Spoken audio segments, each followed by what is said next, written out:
So I'm going to just quickly introduce us to what we're here to talk about, introduce our speakers, and we'll kick off. In recent years, the worldwide subversion of facts for political, and I would extend that to say social and ideological purposes, has become a critical challenge across elections, a global pandemic, and now a major war in Europe. Though why a major war in Europe should be more important than wars in other places, we can ask questions about.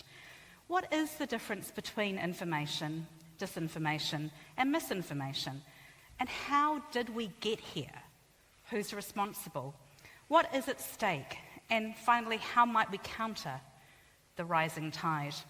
I'm the director of a research project called the Disinformation Project, and this evening I'm joined by, right at the very far end, journalist and author Stephen Davis.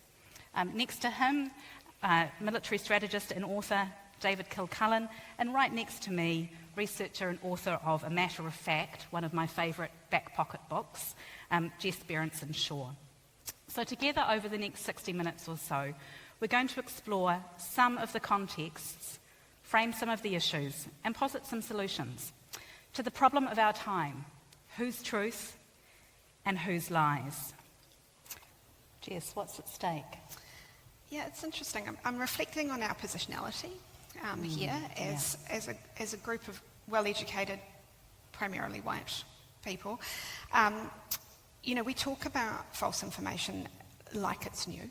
You're a historian, you know it's not new. I think about the history of this country, research that's been done to show how false information was used primarily by English colonists to essentially enact a series of laws which made it legal for them to basically steal land from Māori, influence the Kingitanga movement, for example. So I think there's a context which is important for us, which is false information has always been used, and it's primarily been used by powerful people to get the things that they want, more of the things that they want. And that history has kind of been suppressed. So now we're in a situation where it's like, oh, well, it's affecting us. It's affecting those people with more ability to talk about this in society, perhaps, and we're seeing it more often. And in my research, we talk a lot about the amplification effect. And what I would say, and these are a lot of conversations that I've had with people who work in the media, is that there is an aspect to the psychology of this, is that the more that we amplify and the more we talk about it being something that's overcoming us, that I'm not saying that it hasn't amplified. I'm not, there is good data to suggest that, but there is a type of what we call pluralistic ignorance, which happens, which is the more we're exposed to as everyday people, the more we come to believe that everybody else thinks this. And I think it is really important to continue to contextualise it, to continue to talk about the small number of people that are on the extreme. Now, that's not to say that the harm they don't do is disproportionate, but it is important for people to still understand the context of it. Who it affects worst, I think those are really important conversations to have, because what we know is it affects women, it affects people of colour, it affects minority groups far more than it affects people like us. And I think those are the conversations that are important to have if we're going to think about how we address it. Yeah, completely concur. And in fact, that brings me through to another sort of set of questioning or lines of conversation. But I'm going to pivot back to Dave. But so as we do increasingly understand the complex interplay between, as Jess has described, personal and historic circumstance and personal senses of grievance or loss, which obviously we've all been through or are going through a period of 2.5 years of pandemic, which is a sense of personal grievance and loss. And then also broader societal structures, including climate change, warfare, and an increasing lack of sense of inclusion. And there's also a lot of ideologies at play. Jess has really pointed out that there are different groups of people who have been targeted and who have been scapegoated. And I think I'd really like to hear some reflections beyond Jess around that double-edged sword of who has been targeted with this disinformation, but then who has also been blamed or scapegoated, because they, as a historian, those two things really send some signals to me about some of the problems we're actually dealing with. So I'm wondering if you've got some thoughts, Dave, scapegoats and targets. Yeah, I'm thinking about that. I think so coming at this from the sort of war on terror lens, right? I was certainly very concerned in the early days, maybe the first 10 years after 9/11, that Muslim communities in Western societies in particular were being very heavily scapegoated for the behaviour of radical groups. I realised after getting to know a lot of people in these radical groups that actually the radical groups are being also scapegoated for the behaviour of a very tiny violent minority within them, right? And it turns out that the vast majority of people who share significant belief structures with the few violent actors don't go on to carry out acts of violence. And that's actually a problem from an intelligence standpoint. It's not a very, speech is not a great predictor of violence, right? And I've become a bit of a free speech absolutist over the last 20 years, precisely because I've seen the way that governments have gone off the rails by conflating belief, speech, and action. And I think it punished an entire subset of our societies in a way that they didn't. Many people in this audience, because I know New Zealand's very well educated on this stuff, probably know this already, but when I mention this to Americans, almost none of them know it. The organisation responsible for the largest number of terrorist plots in the United States since 9/11, any idea? The FBI, right? Why? Because the FBI is measured on its performance by how many plots it breaks up. So it goes out and generates plots that it can then break up in order to get the ticks in the box. Right. And so all those techniques that we developed that I was very uncomfortable with during the war on terrorism, I now see those same techniques and the same intelligence structures and surveillance systems that were built as a temporary emergency expedient after 9/11 being deployed against our own societies now. And I think that's a really significant, it's a moral failing of the government, frankly. But governments, they're not going to stop doing it unless populations hold them to account. So I think people have to get up and say, hey, this is not okay. That's... I'm gonna come back to free speech, which is a terrifying thing for me to say, actually. Jess knows. There's a wonderful project in the United States called the Dangerous Speech Project, run by Susan Benesch, which everyone here can look up. You can Google the Dangerous Speech Project. And they define speech which is likely to encourage members of society to form in-group and out-group opinions about different groups. It's based in genocide studies. This week, the Dangerous Speech Project are doing a special project celebrating the role of girls and women in national security. I do want to briefly reflect on the particular situation here in Aotearoa, New Zealand, in the fact that we have a range of different ideas and endeavours that have eventuated from our response to the March 19th mosque attack in March 15th mosque attack in 2019, which are related to the Royal Commission of Inquiry into the mosque attack. And first of all, I just wanted to touch with Dave on a notion of post-organised violent extremist threat, which is what he's written about in many ways, shapes and forms. To briefly touch on that and then think about some of the things, the media regulatory review and other aspects that are in train here in Aotearoa related to the issues that Jess and Stephen have raised.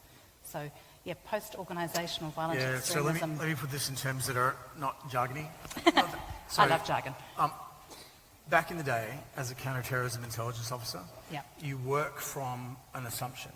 And the assumption is, there's a bunch of people out there that are planning to do something bad, and what I need to do is penetrate that group, figure out what they're planning so I can stop it, right? And the whole paradigm of counter-terrorism intelligence back hundreds of years has been that, right? Now, with the breaking down of structures and the use of social media and the proliferation not only of memes that encourage people to attack, but also sort of techniques and methods and ways to do that, it turns out that there still are these pre-developed plots that need to be broken up. And that's a risk. But the really big one that we struggle to deal with, because the traditional intelligence paradigm doesn't work very well, is the ad hoc shooter. I'll use an Australian example. 2014, there's a shooting in a police station in Sydney, in Parramatta, where a 14-year-old kid goes to mosque, gets riled up on a Friday afternoon, goes home, gets his uncle's gun, and goes to a police station and starts shooting. There's no way for a traditional counterterrorism intelligence paradigm to stop that, because the shooter himself doesn't even know he's going to do the attack until 2 hours beforehand. Likewise, the Pulse nightclub attack in Orlando, Florida, the shooter's wife was charged with a terrorism offense by the FBI. She was acquitted. She had nothing to do with it. But in the course of that trial, one of the things that came out was all the mobile phone data of Omar Mateen, the shooter. And you can see that. So this is a good example of narrative, right? Most people that know about the Pulse nightclub attack think it was an anti-gay attack because the Pulse nightclub was a gay nightclub. When the FBI went through the shooter's cell phone records, what they found was that he drove to a downtown area in Orlando, Florida, sat in his car full of weapons with his cell phone and looked at busy nightclubs near me, right? It was a random attack based on the level of activity at that venue, right? And so, like, he started the attack at 1:47 a.m. He didn't pick the target until after 1 a.m. So the shooter, there was one shooter, there was no plot. The shooter himself didn't even know what the target was until about 45 minutes before the attack. But after the attack, people wanted some kind of logical framework to explain it, and they went, oh, it's a gay bar. So they dropped that framework over it, and then that became the narrative. And it's been very, very difficult, even in the professional counterterrorism world, to get back to what we think really did happen. To use the Christchurch, the example from 2019, just briefly, horrific attack. It was sort of copycatting an attack by a guy called Anders Breivik Breivik in Oslo a few years before. But whereas the two people were motivated by the same grievance, which was, as they portray it, left-wing elites bringing in outside aliens who are replacing the population, right? That's the sort of grievance that drives it. The Oslo attack targeted the left-wing elites. The attack in New Zealand targeted the immigrant population, right? So you can look at the same ideology, the same framework, the same technique, and it doesn't actually give you a very good predictor of what the target's going to be, right? So I think this stuff is actually much harder now in a post-organizational environment, the organizational environment of the ad hoc shooter. That doesn't mean it can't be dealt with, right? With what we call UTS, ubiquitous technical surveillance, technical term, but basically we've all got a location tracker in our pockets, right? There are ways now to, particularly with 5G phone technology, to see an attack really early when it's starting to develop so that you can then lock down, right? And to then locate a shooter very, very precisely. So the good example of this is school shootings. In a large school environment, when someone starts to shoot, everyone's got a cell phone, people will scatter, you can see that. And if you can build the right algorithm, you can see it happening in near real time and start to lock down so that A, the shooter can't move around, and B, you can start to protect the population. There's a lot of work going into that in the technical side. But it's not, it's not as simple as it was even 5 or 10 years ago, just because of the way technology's developed. So interestingly, a lot of our conspiracy theorists are anti-5G. So there is the problem with conspiracy theory is that, and I have vast experience of this in war zones, is the scariest thing is not that there's an evil person out there planning to hurt you. The scariest thing is it's random chaos and no one has a clue what they're doing, right? So people create these conspiracy theories to explain the randomness. Because that's the scariest thing. And, unfortunately, that's just human nature, right? We see patterns. We're all descended from that subset of cavemen that didn't get eaten by the bear because they spotted the pattern, So it's just the nature of how we are. I always think the best inoculation about that is to work in a government department for a while. It's like, have you any clue about how incompetent we are? Like, if you think, this whole thing about 9/11 being a plot, right? Yeah. No one who thinks that has ever spent more than 5 minutes with an employee of the US government, right? One striking thing about the shooter in Christchurch and the shooter in Norway, which I think is important in the context of this discussion, and I studied it 2 years ago. In Norway, they studied what Breivik did. They've written books about him. They've got a whole university department devoted to his philosophy and how to combat it. In New Zealand, our censor and I had a lively argument about him. The very first thing he did was ban the so-called manifesto. So there was such little discussion in New Zealand about what the man's motives might have been versus the way that Norwegians discuss their shooter. It's okay, Stephen. People are studying it. But the second thing is, and I think this is also really about the evils of social media, the replacement theory, the great replacement theory, which both refer to in their manifestos, is now frequently stated as a fact by mainstream politicians all over the world. On both sides. On both sides, Absolutely. So we've gone from, crazy gunmen and crazy manifesto in a few short years to now it's part of our central political debate. It's become normalised, it's been norm entrenched, Indeed. and it is absolutely in political discourse. So there's the danger. There's your... Dave? Just to pick up on your facial expression earlier, right? So it is important for people to be studying it, and they are, right? But it's also important for there to be an open public debate about it.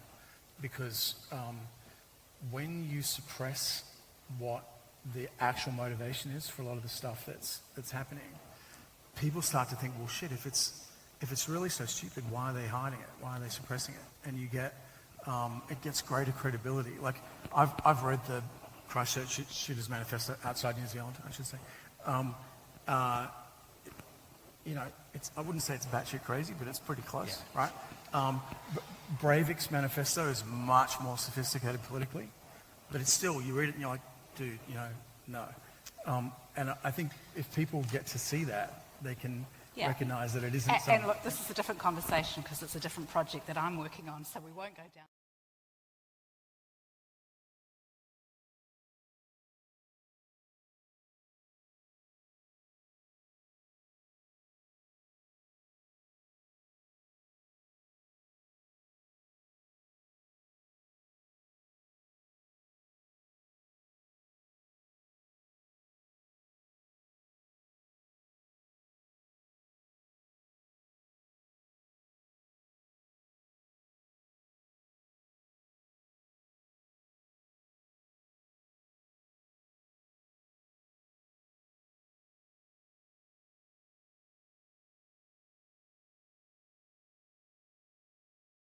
What I do want to talk about now, because we're actually starting to run close to time, folks, is to move on from thinking about the worst case scenarios of where we get to with disinformation and with information disorders. And we've touched on some of the things that we think, if we could make them happen right now, which are responsibilities around regulation, around social media companies, around governments.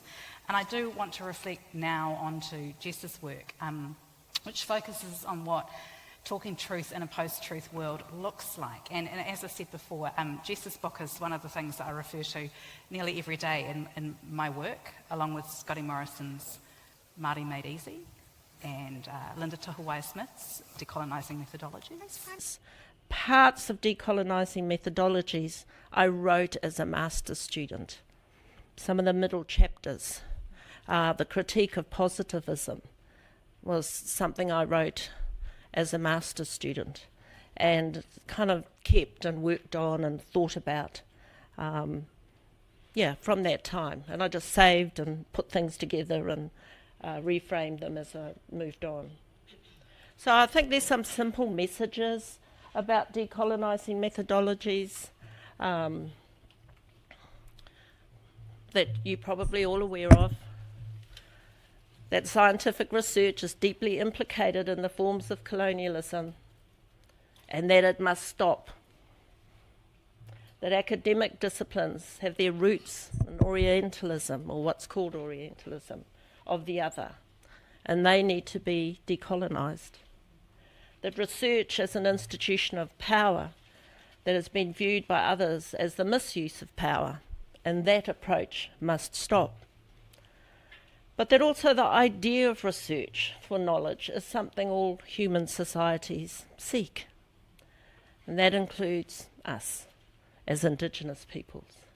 And research can enhance knowledge and can generate solutions and benefit societies at local levels and upwards. And that Indigenous peoples value knowledge and have approaches to research that can provide benefits for themselves and others. And you'll note from that slide, therefore, that there are two parts to this story, two parts to the book. The first part, which is unchanged in the second edition, was my attempt to understand imperialism and understand cultural imperialism in the way knowledge was thought about, in the way institutions were developed, and in the way disciplines came to be formed. So the first part of the book deals with that. But I've never thought of myself as being anti-research or anti-knowledge or anti-science per se. I believe we actually have a tradition of knowledge in our own communities, and that tradition was really trashed by schooling. I believe we valued knowledge, and that knowledge was dismissed as irrelevant and ignorant. And I believe that we had answers, and we were able to resolve problems, that we were able to inform ourselves with better knowledge. We had a language that enabled us to talk to each other, to make sense of the world that we lived in. So the second part of the book was my attempt at that time to formulate some ideas, but how can we do that again? How can we revalue our knowledge, but also think about knowledge and research as ours again? How can we restore it to us? What do we have to do to reframe knowledge in a new way? Yeah, I'm just letting you know you're on there on the shelf with those people. And so a matter of fact for guidance is really important to me. What do you think are some of the key principles that we need to take away here to our audience tonight, Jess, around, because this is a dire situation and we do need to recognise it as a really critical situation. But we humans, we have agency. What can we do? What can be done? And what can people do? Because it's all very well to say what governments and regulators should do. Well, it's interesting because I was just reflecting on what I've observed happen in this conversation, which happens quite frequently, which is that we move from one kind of statement in which we claim there's an absolute truth, and then we move to another statement in which we talk about truth being nuanced, right? And it's quite hard for us to hold both of those things equally in the current information environment. So we saw this with COVID, for example, is that there was this kind of tug of war between there is a truth that needs to be told about the science of COVID. Oh, but wait, science changes. Science learns, science evolves. How on earth do we both talk about the truth in an environment in which truth is being constantly undermined by bad faith actors, but also talk about nuance and that truth changes and we learn? And I don't know if there's an answer to that, but I think it's really important that for us, we don't get into a situation of advocating for one truth, because actually our work and everything that we do is about knowledge, and knowledge changes and builds, and we have to find ways to be able to talk about that, because otherwise, as David said, people know. They know that we're bullshitting. They know that, and it's evidence of perhaps things being untrue or some conspiracy theory. So I think, first of all, I'll just speak to myself here as a researcher and scientist, we have to find ways to encompass that nuance and be true and truthful and transparent about the nuance in lots of things. Look, there are some things which are absolutely true, physics, not economics. But then there's a lot of grey in between. Yeah. And I think we have to find ways of being able to acknowledge that grey in between ourselves amongst what we say.